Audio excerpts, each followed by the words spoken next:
da uwa, har abada maza na daina miki soyayya ba. So da so mun haɗu ne da kai ba rabuwa, kamar ɗa da uwa, har abada ba zan daina maka soyayya ba.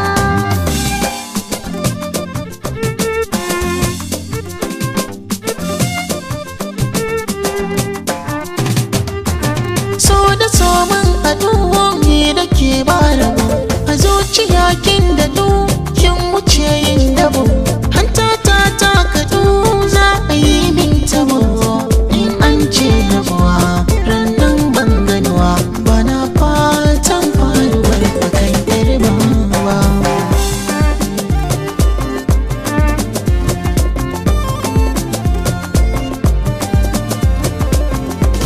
Idanuwa na kai suke fiɗa koyaushe, kai kake kwantar hankali idan ya yi tashe. Ɗabi'un halayyar ka ba guda na kushe, wallahi kai haɗuwa ka zo mu taka rawa, nishaɗi bari da wanda ba kai ne ba. So da so mun haɗu ni da ke ba rabuwa, kamar ɗa da uwa.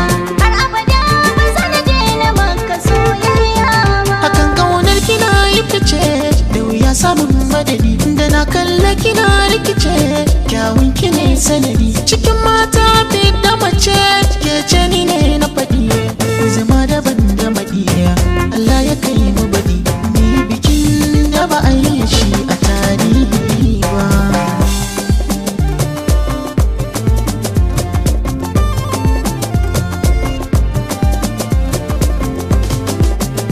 A ɗauran aure da kai ya ɗauro, in duba in ga babu kai na faru. Wutar son ka a gare ni ta riga ta ruru, faruwa ta faru sai da kai zan moru. A aure in ba da kai ba zan zauna ba. So da so mun haɗu ni da ke ba rabuwa, kamar ɗa da uwa. Har abada ba zan daina maka soyayya ba.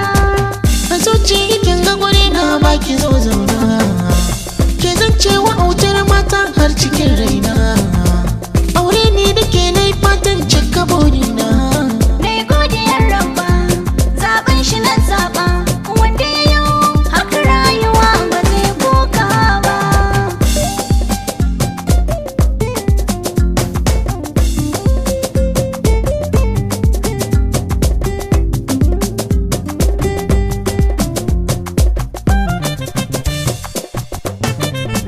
So da so